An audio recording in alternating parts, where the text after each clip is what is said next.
Enfim, camaradas, então vamos dar prosseguimento aqui à nossa segunda aula dessa semana.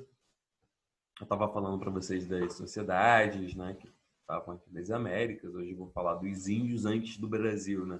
Esse é o título de um livro bem legal que qualquer um de vocês está capacitado para ler, tá? Não é um livro muito complexo, é um livro de 80 páginas, bem tranquilo. Vocês conseguem baixar na internet na moral. Se vocês não conseguirem, me mandam uma mensagem que eu mando para vocês. Eu tenho esse livro baixado, que é Os Índios Antes do Brasil, que é do Carlos Fausto. Foi um livro feito nos anos 2000, então é um livro bastante atualizado. E ele vai, enfim, eu vou dar a minha aula aqui para vocês, que não é uma cópia do livro, é minha aula, só peguei emprestado aqui o título.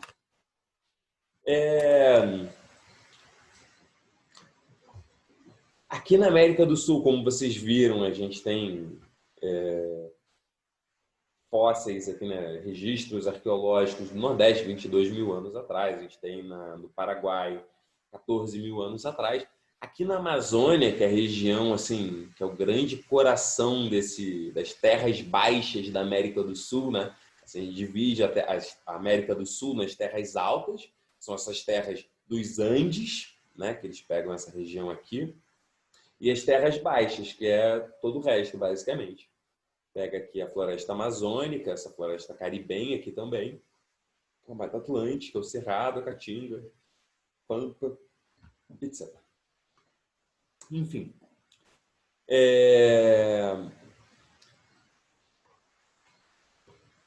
Aqui na Amazônia, né, essa aqui é uma região chave, tá, galera? Porque ela é muito rica, assim, a Amazônia, ela é muito, muito, muito, muito rica. Ela tem muito peixe, ela tem muita fruta, ela tem muito animal. E esses solos, esses rios, eles vão, que nem no Nilo, né? Que nem no rio Nilo, eles transbordam durante uma época do ano. E na outra metade do ano, eles ficam na baixa, né? Época de cheia, época de baixa. E eles vão fertilizar essas regiões, né? Então vão ser foz muito ricas. Especialmente essas daqui, assim, esses rios daqui, tá bom, galera? Assim, essas daqui são as bacias do rio. Então, as bacias do Rio Madeira, do Purus, do Jaruá, enfim, porque são regiões que descem aqui dos Andes, e vocês lembram que eu disse para vocês que são rios muito ricos, porque os Andes são uma cadeia de montanhas muito recente, diferentemente, por exemplo, desses que vêm aqui do Planalto Central do Brasil ou do Escudo da Guiana, que são rios mais pobres, né? Você até classifica eles pelas águas, né? Assim, rios, enfim.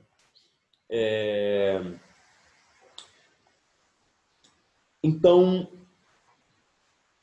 no início, né, quando a primeira galera chega aqui, eles não praticam agricultura, vão viver aqui do que a natureza dá, literalmente. E só que conforme vai adensando o número de pessoas, eles vão ter que desenvolver tecnologias para lidar com isso, né?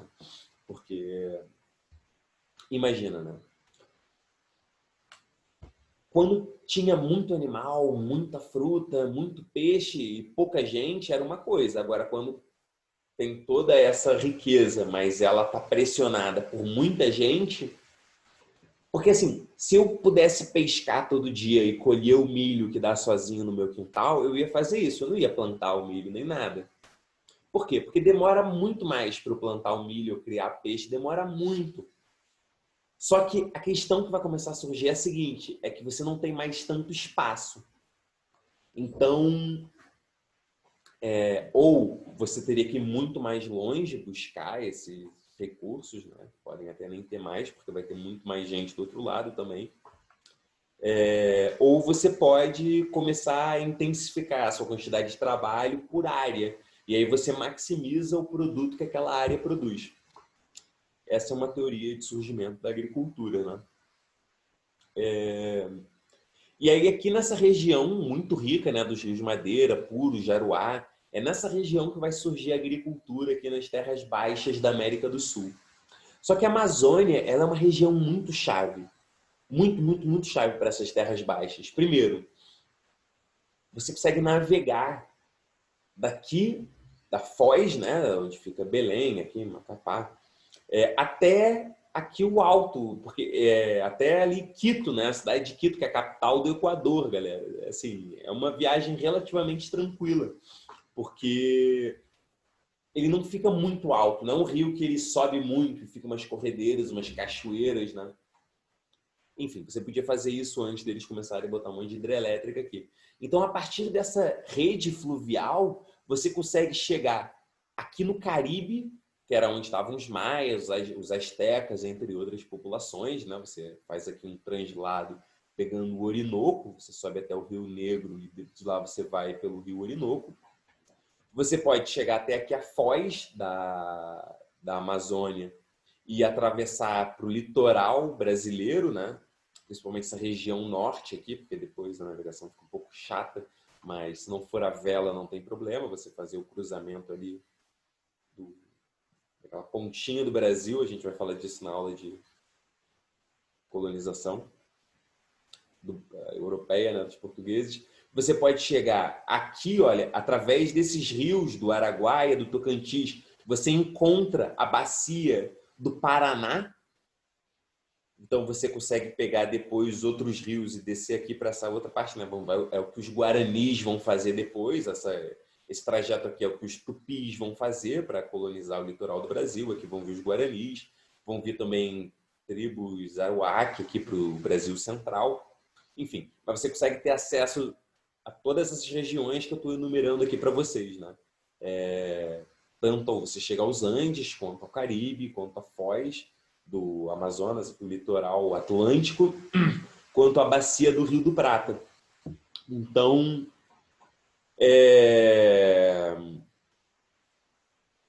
enfim, isso vai fazer mais sentido, essas migrações, né? A partir do ano...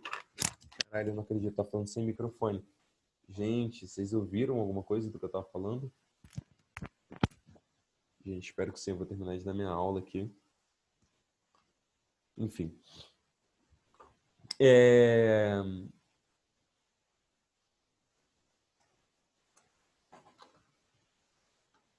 Enfim, aqui vai surgir a agricultura, mais ou menos. Assim, a mandioca ela surge há 12 mil anos, o cacau ele é 5 mil anos, entre outras espécies de plantas, etc., né? Como a baunilha, o guaraná, o açaí, a pupunha, enfim.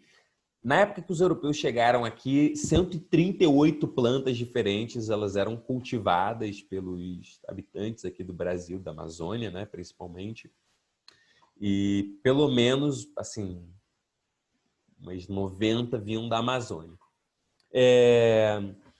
Então, como eu estava falando, é uma área muito rica, ela vai começar a crescer muito em população. E por que ela não vai desenvolver aquele modelo de civilização que a gente viu, né, ali, tipo os incas, os astecas, né? É justamente porque ela é muito rica e muito vasta. Aqui no Peru, você tem rios que são muito ricos, né? Só que de um lado tem o mar, do outro lado tem a montanha, do outro lado tem o deserto, não tem muito lugar para você ir, né? Então a pressão para todo mundo ficar ali junto, ter que desenvolver a cultura é maior do que aqui onde você pode sempre migrar para outro lugar, né? Então é mais ou menos no ano 1000 antes de Cristo que essa pressão vai começar a se fazer evidente aqui na Amazônia. E a gente vai ver tanto as grandes migrações, eles vão começar a sair da Amazônia, os povos Guarani, eles vão descer aqui, o Tocantins, Araguaia, vão pegar aqui o Paraguai e o sul do Brasil, né, os Guaranis. Aqui vão vir os Tupis, outros povos vão ocupar aqui o meio, esse miolo aqui do Brasil, que é o Cerrado. E aqui a gente vai ver cada vez mais aqueles monumentos, né? Aquela arquitetura, aquelas obras monumentais que indicam uma diferenciação de classe, etc. E aí hoje tem muitas culturas na Amazônia, né? Eu queria trazer algumas para vocês que eu acho mais interessante. A primeira delas,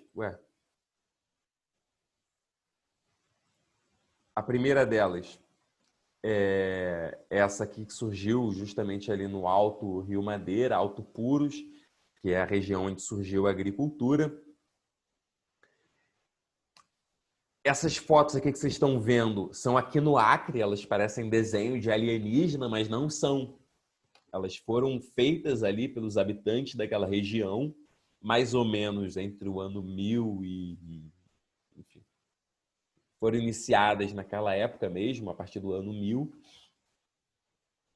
E se vocês acompanharem, galera, o tamanho das plantas aqui, vocês vão ver que são coisas enormes, né? São estruturas enormes e que poderiam, né, ter abrigado, por exemplo, construções de madeira que depois se perderam com, assim, quando as pessoas deixaram de fazer a manutenção, porque os índios foram morrendo. A gente vai falar disso no final da aula. Mas a coisa mais impressionante daqui não é tanto esse tamanho. Assim, o tamanho já é bastante impressionante, né? Ele tem, assim, esse fosso aqui, galera, ele tem 3 metros de comprimento. Isso aqui deve ter uns 50 metros de largura. Essas estradas são também extremamente largas. Mas o que mais impressiona é como eles tiveram um rigor geométrico na produção dessas figuras que são enormes. Né? Vai na praia, né? Eu sei que em Minas Gerais não tem praia, né? Mas assim, se um dia vocês vieram ao Rio de Janeiro, vocês vão na praia e tentam fazer um círculo enorme, assim, 5 metros, assim, né? Que já é bem menor do que isso aqui, mas vocês vão ver como é difícil. Então, isso pressupõe que os caras tinham um conhecimento matemático muito complexo, que permitia a eles produzir essas estruturas. Olha, é um círculo perfeito, quadrado perfeito, e isso aqui é mais impressionante ainda, porque é um quadrado dentro de um quadrado. Tem uma outra também bastante impressionante, que é um quadrado dentro de um círculo.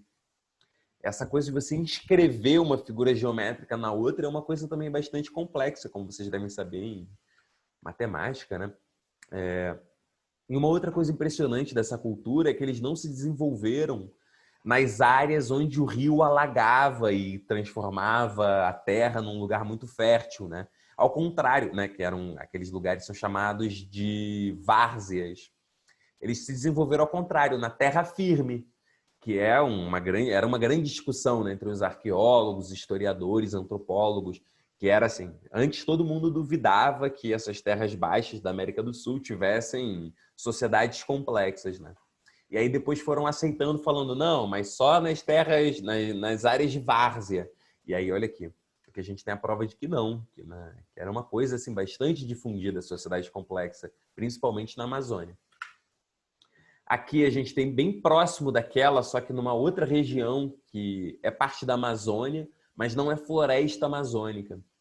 Essa região aqui, ela é um grande campo de grama, né, de capim, e metade do ano ele fica bem verdinho, porque chove para dedéu e ele alaga pra caramba, e na outra metade do ano ele fica desértico, porque não chove uma gota. E aí esses povos dessa região chamada Llano de Moxos, eles desenvolveram um sistema que permitiu eles criarem florestas nessa região, né? Então eles escavavam aqui o meio, eles criavam esses buracões assim, né, que são essas áreas verdes. E nesses buracos a água se acumulava, né? Eles traziam esse material aqui, onde a água não chegava, então ela não era alagada. E nesses trabalhos aqui de escavações, etc., são os trabalhos com terra, né? Eles conseguiam impedir que a água fugisse, né? Que ela escoasse para fora. Isso é uma técnica até hoje muito importante para quem cultiva no semiárido ou em regiões que tem problema de água. Você impedir que a água escoa para fora, ela permanece mais tempo na terra, ela infiltra. Então eles conseguiam ter florestas o ano inteiro nessa região que naturalmente não tem florestas, são campos, né? Na área onde eles deixavam a água, isso aqui é uma estrada, tá, galera? Na área de água, eles criavam peixes e aqui eles criavam florestas e agricultura, né? Assim, a floresta não deixava de ser uma agricultura, estou tentando mostrar aqui para vocês. Os índios também do Cerrado, principalmente os Kayapó, que são os índios da tribo do cacique Raoni, né? Que é aquele índio botocudo. Ele é uma liderança, inclusive, mundial, né? Pela defesa do meio ambiente. Enfim, esse povo do Cerrado, principalmente, é o que a gente tem mais documentos sobre eles. eles também praticam a floresta na região de Cerrado, e eles praticam a floresta de uma forma bem mais amazônica do que a floresta do Cerrado, que é uma floresta seca, né? Utilizando outras técnicas, mas também é impressionante. E trouxeram essa técnica do cultivo da Amazônia. Enfim, aqui a gente tem uma outra área em Llano de Moxos também, que é bem interessante. Enfim, dessas regiões aí que eu estou falando para vocês. Inclusive, hoje em dia, eles estão desenvolvendo essa técnica junto com os camponeses locais, tentando resgatar essa técnica, porque ela tem melhorado a vida das pessoas, né, galera? São camponeses muito pobres. Então, isso aqui dá bem noção, né, como é que funciona. Aqui você cria as plantas, aqui você cria o peixe. Quando essa área seca, você traz esse material em que se acumulou dejetos de peixe, matéria orgânica, você traz aqui para cima. E aí você fertiliza a sua cultura, né? Seus cultivos. Olha só que fantástico. Essa aqui é uma reconstrução numa péssima resolução de como é que teriam funcionado essas sociedades. Aqui eram os campos de cultivo, como vocês viram, e eles formavam também essas montanhas, né? Isso é muito comum na América, essas montanhas, esses morros que são produzidos, eles são feitos pelos seres humanos a partir de algum morro já existente ou eles criam um novo do nada. E é nesses morros assim que funcionam tanto as cidades, né, suas vilas, suas aldeias, suas cidades, quanto também vivem nos pontos mais altos os membros mais importantes da hierarquia social. Essas ilhas, né, elas eram conectadas por vias também diretas, né? E era justamente na época das cheias em que eles faziam mais trocas comerciais, eles iam visitar seus parentes, porque tinha água e aí eles iam de canoa, né? Suave. Enfim, essa área aqui é no Alto Xingu, é um sítio arqueológico que está sendo explorado lá no Xingu, que fica ali bem na fronteira com o Cerrado. Inclusive, é ali no Xingu, no Alto Xingu, onde vive o cacique Raoni, que eu estava mencionando agora. E tem um americano que estuda, que é o Heckenberger, né? Um arqueólogo top de linha que estuda essa galera. E ele mostrou como que, assim, haviam esses assentamentos, né? Que eram, assim, era um conhecimento geométrico perfeito, galera. Ele era perfeitamente redondo, o assentamento. No meio ele tinha uma praça perfeitamente redonda. E isso refletia uma visão cósmica, né? De como eles se inseriam no planeta Terra. Então, aqui a gente tem esse sítio, que está representado aqui, que é o X11, né? O Cuicuro. Ele está aqui na borda de um lago, né? E ele forma outros assentamentos, né? Ao longo... Ele é equidistante de outros tantos assentamentos. Ele forma uma constelação de assentamentos que são conectados por estradas assim completamente retas, muito grandes. São estradas assim de 5 metros de largura, alguns pontos até maior. E as cidades elas ficam em pontos muito precisos do mapa, né? Por exemplo, perfeitamente ao sul ou perfeitamente ao leste, né? E isso refletia uma visão cosmogônica deles, onde refletia-se tanto o trajeto do Sol, que é esse trajeto leste-oeste, né? Como outros trajetos, enfim. A aldeia principal ela costumava ficar nesse trajeto leste-oeste, né? E outras secundárias ficavam mais ao sul e ao norte. Enfim, isso traduz também um conhecimento matemático muito importante. São dessas sociedades, então, do Xingu, do Alto Xingu. Uma outra técnica muito importante, que não chega a ser uma sociedade, mas são técnicas aqui bem da Amazônia Central, né, galera? Que assim, vocês estão reconhecendo aqui a foz do Amazonas, né? E bem aqui o Rio Madeira, o Rio Purus aqui. Que é a técnica de terra preta de índio. Eles pegavam essa terra, que naturalmente a terra da Amazônia ela não é boa, mas eles transformavam numa coisa super rica, que é rica até hoje, que não perdeu até hoje os nutrientes, né? Os caras desenvolveram isso, né? E, assim, através do cultivo também, né? Tá ligado a técnicas de cultivo de floresta, né? Não, porque hoje em dia a gente pensa agricultura, é um campo, né? Parece uma savana. Mas para os índios aqui da Amazônia, a agricultura também era cultivar a floresta. Então essas regiões aqui são as regiões onde a gente encontra os sítios de terra preta de índio, os maiores, né, deles. Tem áreas que chegam a 200 hectares de terra preta de índio, tem outras áreas que são 1 hectare só. Enfim, aqui a gente tem uma sociedade bem do Foz do Amazonas, que é na ilha de Marajó, a sociedade Marajoara. Eles foram uma sociedade que desenvolveu aquela técnica de construção em montes, né? Era uma sociedade que era agricultora e também vivia bastante da pesca, né? Todas essas sociedades, elas vivem muito dos recursos do rio. Inclusive, elas criam peixes, né? Elas passam a criar os peixes em grandes reservatórios. E essa aqui é a sociedade Marajoara, onde a gente vai ter essas cerâmicas que são mortuárias, né?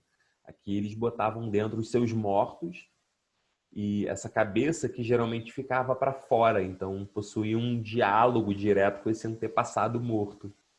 Vocês veem que a pintura deles é muito elaborada, né? Uma das mais bonitas que tem. Enfim, por último, eu vou falar dessas sociedades que os europeus primeiro encontraram. Aqui são os índios Tupinambá, da costa do Brasil, né? Aqui é um desenho, uma representação deles da época, né? Era uma tribo de guerreiros, né? Só que a guerra deles não tinha uma função de conquistar territórios ou conquistar escravos, mas era uma guerra de vinganças, né? Através da guerra, eles estruturavam a sua sociedade. Por exemplo, você só podia se casar depois que você matava um inimigo numa cerimônia de execução do inimigo, onde depois ele era cortado em pedaços e cozinhado e consumido, né? Então, as cerimônias de antropofagia. O Florestan Fernandes, que talvez você já tenha ouvido falar, ele é um sociólogo brasileiro, ele fez um livro bem interessante que é a Função da Guerra na Sociedade Tupinambá. E ele faz esse livro, né, durante a Segunda Guerra Mundial, que era uma guerra por recursos, por território. E a Guerra dos Tupinambás não era assim, né? Inclusive, quando eles traziam o prisioneiro para a tribo, ele vivia como mais um da tribo, né? Ele trabalhava junto, ele podia se casar, ele podia ter filho. Só que num belo dia iniciava-se uma festa onde os caras bebiam muito uma bebida fermentada de mandioca. E aí tinha um determinado momento que eles amarravam o sujeito, né? E um membro da tribo Tupinambá, que é o cara que, enfim, podia ser tanto que capturou, mas assim, se eu posso dar também um capturado, né? Um prisioneiro de guerra para você sacrificar e você poder casar, ou você poder, enfim. E aí o jovem, né, a pessoa, ela tinha que matar o cara ali com um golpe na porrada na cabeça dele, assim. Inclusive o cara nem havia resistência, né, do prisioneiro, né? Ele tinha que ali demonstrar coragem, né? Prometer que os membros da tribo dele iam se vingar também. E então, né, uma vez que o cara fazia isso, ele era tatuado e ele recebia também, né? Ele era um menino, ele tinha um piercing aqui de osso branco e eles trocavam esse piercing de osso branco por um piercing verde, uma pedra verde que eles traziam do sertão através de trocas. Também traziam penas de árvore, de aves, né, do sertão. O que significa sertão, né? Do interior. Porque eles viviam no litoral. E, enfim, então esse sujeito era tatuado e recebia essa joia nova que era um símbolo de distinção social. E os guerreiros mais proeminentes, os líderes, os caciques, né, eles tinham mais até, né? Eles recebiam outros desses piercings aqui na bochecha, né? E além disso ganhavam mais tatuagens e recebiam mais respeito em torno disso. E a gente pode pensar, que horror, os caras comiam o bárbaro. Gente, essa Segunda Guerra Mundial, que é o contexto que o cara tá fazendo, ela é uma guerra muito maluca, gente. Vocês nunca vão ver o Tupinambá exterminando uma aldeia, matando criança, matando velho. Entende? Ao contrário do que, por exemplo, os nazistas fizeram, o que os próprios americanos fizeram, os russos fizeram. Então, enfim. também, né, uma coisa que os europeus vão aprender aqui com os índios aqui das Américas é o tabaco e o abacaxi, que, né, esse nome, inclusive, o abacaxi e ananás são nomes indígenas, né? Em inglês eles chamam de pineapple, que é assim, maçã com pinho, né, que parece um pinheiro em cima, né? Enfim. E aqui a gente tem os Guarani, né, que é uma representação deles, é uma representação de época também. Aqui é um jovem menino com a sua mãe, né, ou a sua avó. Eram pessoas aqui representadas pelo tipo de cor de cabelo, um extrato social alto dentro dos Guaranis, né? Enfim, os Guaranis eles também vão ser uma sociedade baseada... Eles são uma sociedade bastante parecida com os Tupi, né? Inclusive, eles participam do mesmo tronco linguístico, que é o Tupi-Guarani. Na verdade, só Tupi, né? O tronco linguístico Tupi. Só que eles são sociedades diferentes, né? Enquanto os Tupi, eles vão vir pelo litoral, descendo a foz do Rio Amazonas, os Guarani, eles vão descer ali pela região do Paraguai, bem pelo interior da América do Sul. E aí os dois vão se encontrar ali mais ou menos na região de São Paulo. E é mais ou menos na região onde existe uma estrada antiga, milenar, que liga o litoral de São Paulo, o litoral de Curitiba, até o Peru, que era a capital dos Incas, né? A cidade de Cusco. Enfim, uma coisa bem interessante sobre os Guaranis é que eles possuíam estruturas, né? Instituições que permitem a gente entender por que eles saíram da Amazônia.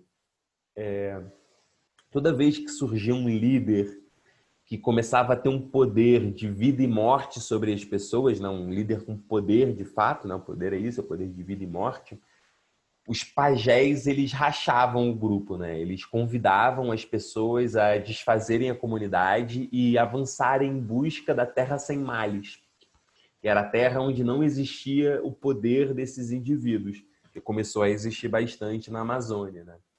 Que a gente constata através da construção daqueles monumentos e etc.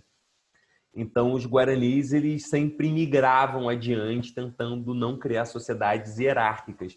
Mas, com o tempo, eles também vão criar sociedades hierárquicas. Inclusive, eles vão ter uma guerra com os incas. Os incas, aquela fortaleza que eu mostrei para você, é na fronteira com o território guarani. E eles vão resistir bravamente, né, à invasão inca. Mas eles chegam também a subjugar outros povos, né? Então, assim... Mas, enfim... Então, os Tupi e os Guarani, perdão, né? Eles viviam da mandioca e do milho, principalmente, ele associado com a pesca, com árvores também, né? Que eles cultivavam, certamente. Por exemplo, a pupunha é uma palmeira que foi domesticada na Amazônia, ela foi trazida.